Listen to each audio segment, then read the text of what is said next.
একজন প্রসিদ্ধ আলেম মারা গেছেন। তার ফেসবুক ও ইউটিউব চ্যানেল এখনো সচল। এখনো তার ভিডিও মিলিয়ন মিলিয়ন ভিউ হয়। এই দুটো চ্যানেল কি তার জন্য সাদকা জারিয়া হবে? উত্তর হলো হ্যাঁ, অবশ্যই। যদি কোনো ভালো কাজ কেউ রেখে যান দুনিয়াতে, তাহলে তার মৃত্যুর পরও সেই ভালো কাজের ধারা অব্যাহত যতদিন থাকবে, তার জন্য তিনি অবশ্যই আশা করা যায় সওয়াব লাভ করবেন আল্লাহ তাআলার কাছে। যে সমস্ত সওয়াবে জারি বা আল্লাহ তাআলার কাছে যে সমস্ত বিনিময়ে মানুষ নিয়মিত পেতে থাকেন, তার মধ্যে একটা হলো উপকারী ইলম। যদি কেউ উপকারী ইলম রেখে যান, তাহলে সেটার সওয়াব তিনি পান। আল্লাহ আমাদেরকে ইখলাস দান করেন, আমরা যেন আল্লাহর কাছে আজরের আশায় এই কাজগুলো করতে পারি। অন্যের বাড়িতে কিংবা রুমে প্রবেশের সুন্নাহসম্মত পদ্ধতি কি? প্রথম কথা হলো আল্লাহ তাআলা বলেছেন, ইয়া আইয়ুহাল্লাযীনা আমানু লা তাদখুলু বুয়ুতান গায়রা বুয়ুতিকুম হাত্তা তাস্তানিসু ওয়া তুসাল্লিমু আলা আহলিহা। হে ঈমানদারগণ, তোমরা যখন অন্য কারোর বাসা-বাড়িতে প্রবেশ করতে যাবে, তখন তাদের অনুমতি প্রার্থনা এবং সালাম দেওয়া ছাড়া প্রবেশ করবে না। এজন্য কারো বাসা-বাড়িতে প্রবেশের আগেই সালাম দেওয়া এবং তার অনুমতি নেওয়া, এটাই হলো কোরআনের নির্দেশনা। বিধায় দুটি আমাদের করতে হবে। আল্লাহ বলেছেন, ওয়া ইন কিলা লাকুম ইরজিউ ফারজিউ। যদি তোমাদেরকে ঢুকতে নিষেধ করা হয়, বলা হয় ফেরত যেতে, তাহলে তোমরা ফেরত যাবে। জোর করে বা অনুমতি ছাড়া কারো বাসায় প্রবেশ করতে যাবে না।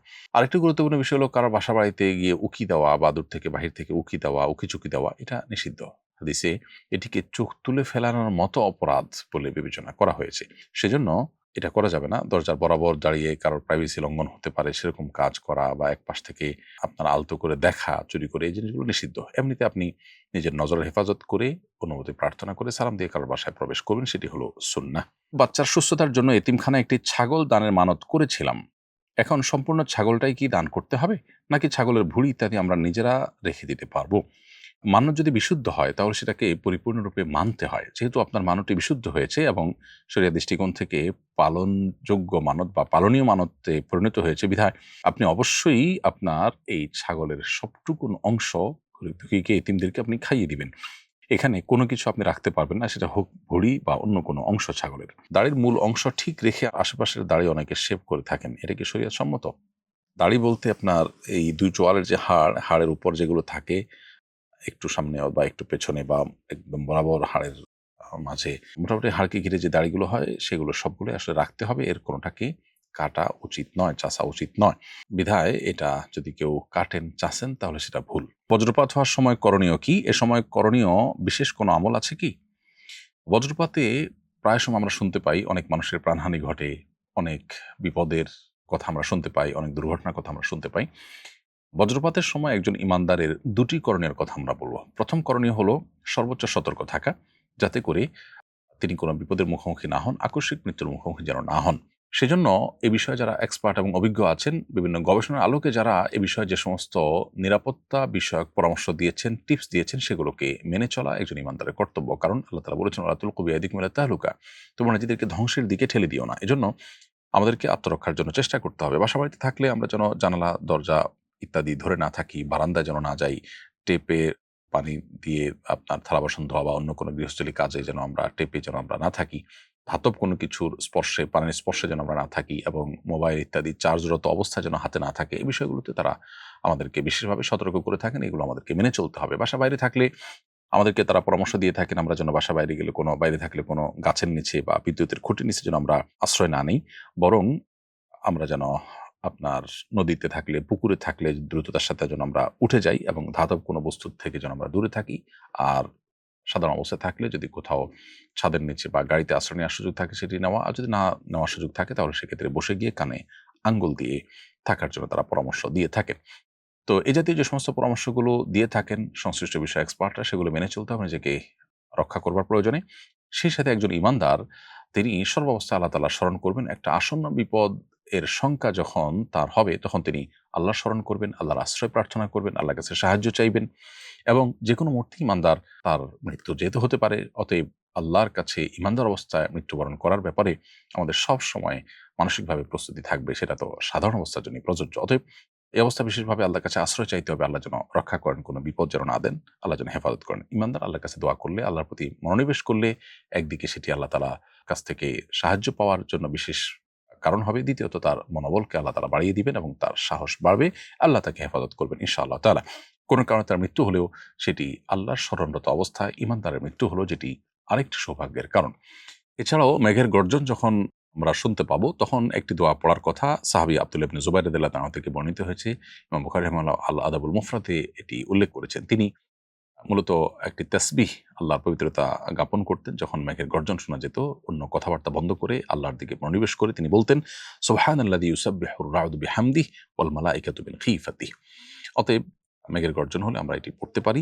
এর বাইরে আল্লাহ তাআলার কাছে সাধারণ অবস্থাতে যেকোনো আসন্ন বিপদ থেকে বাঁচার জন্য আমরা সর্বোচ্চ সচেষ্ট থাকব। এক কবরে একাধিক ব্যক্তিকে কবর দেওয়ার বিধান কি? আমার দাদা দাদি দুজনই অসুস্থ। দাদা ওসিয়ত করেছেন যদি তারা দুজনে একসাথে মারা যায় তাহলে এক কবরে কবর দিতে। তো হলো যে এক কবরে একজনকে দাফন করাটাই হলো সুন্নাহ।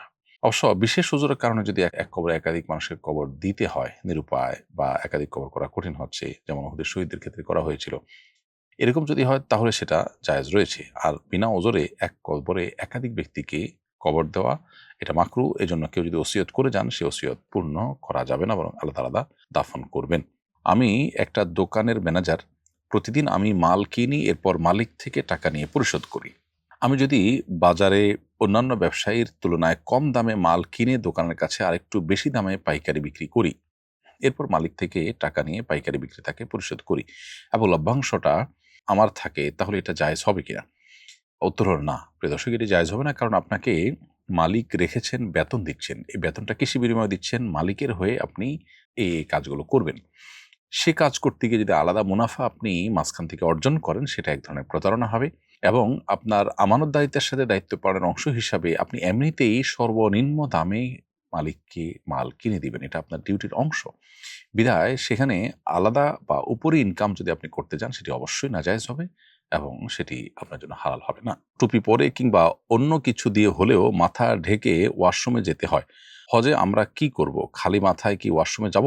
প্রথম কথা হলো যে টুপি পরে বা মাথায় কিছু দিয়ে ওয়াশরুমে যেতে হবে, না হলে গুনাহ হবে খালি মাথায় গেলে। এরকম কোনো কথা কোরআন বা হাদিসে নেই বা শরীয়তের কোনো বাধ্যবাধকতা নেই। তবে অনেক উলামা ইকরাম খালি মাথায় না গিয়ে মাথা ঢেকে ওয়াশরুমে যাওয়াটাকে মুস্তাহাব বলেছেন। যদিও হাজীদের জন্য এটি এহরামরত অবস্থায় প্রযোজ্য নয়। এহরামরত অবস্থায় বরং খালি মাথায় তারা যাবেন। পুরুষ হাজীরা তারা খালি মাথায় এহরামরত অবস্থায় ওয়াশরুমে যাবেন এবং খালি মাথায় থাকবেন তারা। আমার এক আত্মীয় একটি সরকারি প্রতিষ্ঠানে চাকরি নিয়েছেন। চাকরিটা মৌলিকভাবে হালাল। শোনা যাচ্ছে তিনি এই চাকরিটি পেতে ঘুষ দিয়েছেন। তার পক্ষ থেকে দেয়া কোনো উপহার গ্রহণ বা তার উপার্জনের টাকায় কেনা খাবার খাওয়া কি আমাদের জন্য হালাল হবে? কেউ ঘুষ দিয়ে চাকরি নিলে ঘুষ দিয়ে চাকরি নেওয়াটা হারাম, গুনাহের কাজ করেছেন। তবে নিরুপায় অথচ তার হক আছে, তাকে বাধ্য করা হয়েছে, এমত অবস্থা হলে আসলে তার জন্য এটি গুনাহ হবে না। যিনি গ্রহণ করেছেন তিনি গুনাহগার হবেন। আর যদি স্বেচ্ছায় সেদে নিজে ঘুষ দিয়েও থাকেন, তাহলেও তিনি হারাম কাজ করেছেন, কিন্তু উপার্জন যেটি করছেন হালাল কাজ করে উপার্জন করছেন, তার পারিশ্রমিক নিচ্ছেন, সেটি কিন্তু হারাম হবে না। বিধায় উপার্জিত যে সম্পদ সেখান থেকে আপনাকে কোনো উপহার উপঢৌকন দিলে আপনি সেটি গ্রহণ করতে পারেন। মিরাজ বন্টনের পূর্বে যৌথ সম্পদের উপর কি ওয়ারিসদের যাকাত দিতে হবে? উত্তর হলো, যাকাত ওয়াজিব হওয়ার জন্য সম্পদের পূর্ণাঙ্গ মালিকানা শর্ত। কেউ মারা যাওয়ার পর তার রেখে যাওয়া পরিত্যক্ত সম্পদ ওয়ারিসরা যখন বুঝে পায় তখন সবাই মালিক হয়। আর যতক্ষণ পর্যন্ত সবাই বুঝে না পায়, সবার হস্তগত না হয়, ততক্ষণ পর্যন্ত মালিকানাটা পূর্ণতা পায় না। আইনগতভাবে তারা মালিক, তাদের বাবার মায়ের রেখে যাওয়া সম্পদের মালিক তারা, বা ওয়ারিস হিসাবে যারা আছেন, যিনি মারা গেছেন তার ওয়ারিস হিসাবে তার রেখে যাওয়া সম্পদের নির্দিষ্ট হারের হিস্সার মালিক তারা। কিন্তু এটা পূর্ণতা পাবে তখন যখন এটা বুঝে পাবেন। যেহেতু বুঝে পাননি, এজন্য এটার যাকাত দিতে হবে না। তবে যদি দীর্ঘদিন পর্যন্ত এভাবে ফেলে রাখা হয় অথচ বুঝে পেতে কোনো অসুবিধা নাই তাদের, তারা চাইলেই ভাগযোগ করে নিতে পারেন কিন্তু নিচ্ছেন না, ঝুলিয়ে রাখছেন, তাহলে সেক্ষেত্রে পাকিস্তানের বানুরি টাউনের ওলামা ইকরামের ফতোয়ার আলোকে এই যৌথ টাকাটার উপরে যাকাত দিতে হবে। ওয়ারিসরা আনুপাতিক হারে যার যতটুকু হিস্সার মালিক তিনি ততটুকু, অন্যান্য সম্পদের সাথে এটা মিলে যদি যাকাত যোগ্য হয় তাহলে সেক্ষেত্রে তিনি যাকাত দিয়ে যেতে হবে। যদিও এক্ষেত্রে অন্যদের ভিন্ন মত আছে। কারণ হলো, হস্তান্তর প্রক্রিয়া পূর্ণতা পায়নি এবং হস্তগত হয়ে মালিকানাটা পরিপূর্ণতা অর্জন করেনি, সেজন্য আপনার ভিন্ন দৃষ্টিকোণ থেকে এটির পর যাকাত আসে না। কিন্তু যাকাত দেওয়াটাই হলো অধিকতর নিরাপদ। বিশেষ করে আজকাল বছরকে বছর এভাবে যৌথ সম্পদ ফেলে রাখা হয় কোনো বিশেষ কারণ ছাড়া। এমনিতেই কোনো মানুষের মৃত্যুর পর যত দ্রুততার সাথে সম্ভব তার সম্পদ বন্টন করে নেওয়া এবং ওয়ারিসদের মধ্যে ভাগযোগ করাটা এটা আমাদের কর্তব্যের অংশ। বাবা মারা যাওয়ার পূর্বে আমাদের এক ভাইয়ের জন্য একটি জমির ওসিয়ত করেছেন। এখন কি সেই ভাইকে এই জমিটি দিতে হবে? উত্তর হলো, বাবা মারা যাওয়ার পূর্বে যদি তার কোনো সন্তান এর জন্য কোনো ওসিয়ত করে যান কোনো জমি দেওয়ার জন্য, তাহলে সে ওসিয়ত পূর্ণ করতে হবে না। কারণ নবী রাসূলুল্লাহ সাল্লাল্লাহু আলাইহি ওয়াসাল্লাম বলেছেন, লা ওয়াসিয়াতা লিওয়ারিসিন, কোনো ওয়ারিসের জন্য ওসিয়ত চলে না। আপনার বাবার সম্পদে যেহেতু আপনার ভাইয়ের জন্য নির্দিষ্ট হিস্সা ফিক্সড করা আছে কোরআনে, অতএব তিনি ওয়ারিস, আর ওয়ারিস হওয়ার কারণে তার জন্য আর ওসিয়ত চলবে না। আপনার বাবা চাইলে আপনার ভাতিজাদের জন্য ওসিয়ত করতে পারতেন, কারণ নাতি নাতনি তাদের জন্য শরিয়া কোনো হিস্সা রাখেনি দাদা বা নানার সম্পদে। ফলে নাতি নাতনিদের জন্য ওসিয়ত চলে, আর যার জন্য হিস্সা নির্দিষ্ট আছে তার জন্য ওসিয়ত চলে না। বিধায় আপনার ভাইয়ের জন্য এই ওসিয়ত কার্যকর হবে না। তবে আপনারা ভাই বোনরা সবাই যদি প্রাপ্তবয়স্ক হন, ওয়ারিসরা অন্য সব ওয়ারিসরা যদি প্রাপ্তবয়স্ক হন এবং সবাই যদি সম্মতিক্রমে, বাবা যেহেতু দিতে চেয়েছেন কিন্তু শরিয়া দৃষ্টিকোণ থেকে দিতে আপনারা বাধ্য নন, অতএব আপনারা বাবার চাওয়ার প্রতি শ্রদ্ধা রেখে যদি নিজেদের দায় দাবি থেকে মুক্ত করে দিয়ে সেটা ভাইকে দেন, সেটা আপনারা দিতে পারেন।